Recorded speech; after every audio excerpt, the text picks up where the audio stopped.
best ways that I've seen recently about spreading the word about Nubia has been in the article in National Geographic by Robert Draper. If you have not yet seen that, you need to see the cover story of this month's National Geographic on the Black Pharaohs of Egypt, who were Nubian. Robert Draper is here with us this evening. He's been a correspondent for GQ magazine and a reporter for Texas Monthly. Nubian history is really of singular importance, not only because it offers definitive proof of a civilization that once ruled Egypt and left behind a stunning, if mostly destroyed, array of artifacts and architecture, including, as I mentioned, these magnificent pyramids, but a history that proves as well that this particular civilization survived autonomously and survived for thousands of years, not as a copycat of Egypt, but with its own discrete customs, with its own burial rites and its construction customs. In particular, and this is sort of what my story had honed in on for National Geographic, the 25th dynasty, the reign of the so-called Black Pharaohs some 2,800 years ago, was one that was a remarkable subset of African history, and one in which we saw these very, very sort of fabulous and powerful and as well as enlightened pharaohs, such as Taharka and his father, Pia. Unfortunately, as great as this history of Nubia is, it's a very obscure history. It's one we've only seen in fragments for a variety of reasons. First and foremost, because like most people who are conquered, the Nubians and their history were very much driven underground by the Assyrians, by the Egyptians, and others. And as a result, some of these great pharaohs, like Pa, for example, we don't even know what he looks like. Also, of course, climate had something to do with further obscuring what was left of the artifacts, but really more than anything else, it was the human damage done to this history. And to some degree, America plays a role in this, since it was the great Egyptologist George Reisner from Harvard who first made these a lot of remarkable discoveries in Kerma and elsewhere, but at the turn of the century, but who immediately interpreted these discoveries as evidence of a civilization that, because of its cleverness, because of all the remarkable things he saw, could only have been Caucasian. And so this was a belief that persisted for decades upon decades. And as a result, the historians sort of flip-flopped, as it were, that whenever they saw proof of something remarkable, an architecture or an archaeological discovery, they believed it must have been Egypt-driven. Whenever they saw evidence that the Nubian history had declined, that the 25th dynasty had collapsed, for example, it must have been, they figured, an example of the Caucasian leaders of the Nubians intermarrying with the inferior Africans. This persisted really until the Americans actually had some major role in correcting this in 1978, when the Brooklyn Museum had its breakthrough exhibit, Africa in Antiquity, which I think really laid the foundation for bringing into the public eye Nubian history. Unfortunately, around this time, there had already been one dam built, this one in Egypt, the Aswan Dam, consigning a lot of lower Nubia to underwater.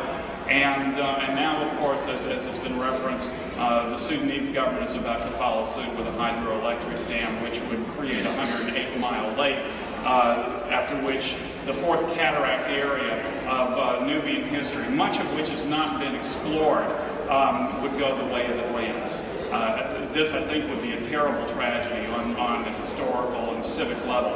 And I'm really encouraged to see, just from a humanistic standpoint, that congressmen such as Congressman Franks and Congressman Catalano are leading the charge on this. And I certainly hope that, of course, the good news whenever something like this happens, albeit good news that arrives too late, is that there's a scramble among archaeologists to try to preserve whatever can be preserved. This happened with the Aswan Rescue Project, and now the Marawi Salvage Project is underway. And it's a bit of a bittersweet thing, because they're discovering some remarkable things that they had no idea existed in that area. including perhaps evidence of pyramids around the fourth cataract, which heretofore had been undisclosed.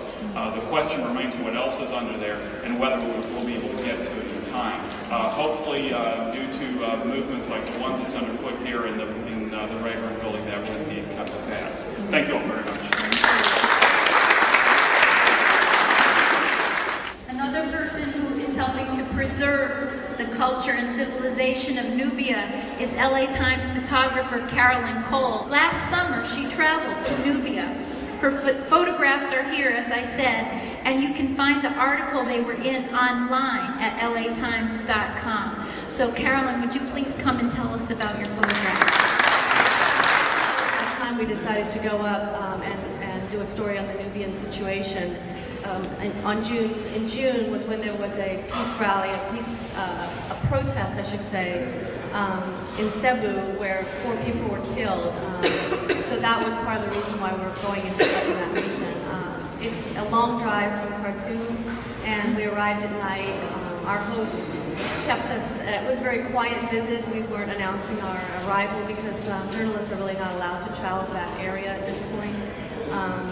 In the morning, we wanted to see the actual area where the dams were going to be constructed, so we started driving north. It was only a few kilometers from Cebu where they were going to construct this.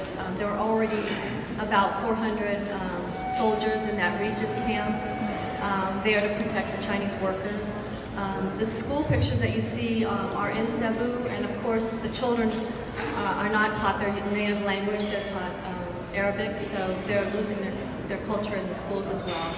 I think while I was there for one night and the morning the next day, I saw only one tourist. So these are real treasures, and it's a terrible situation, not only for the Nubian people, but also for these antiquities that I feel are definitely under threat.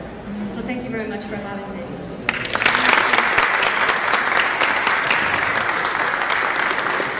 Professor Khalid Cody is an accomplished Sudanese artist and activist. He is an adjunct professor at Boston College and Massachusetts. I would like to thank you all for coming and participating in this important cause that very much unites so many people from very different places. When we say things about Nubia, we talk about human heritage, we talk about 2,500 years ago. We have developed a unique way of seeing life, practicing it, spreading it, and enjoying it. Now this is quite seriously threatened. Those people, when they are scattered there, they will lose their institutional memory. They will lose their languages, and they stop dreaming in their mother tongues. They will stop dreaming in their mother tongues, and this is an abhorrent thing to happen to any human being. So for this all reason that we have been talking about real things, tangible cultures, but the scar that will never go away is when you don't know anymore who you are, when you are being robbed of your identity, which is culture, which is what makes you a human being.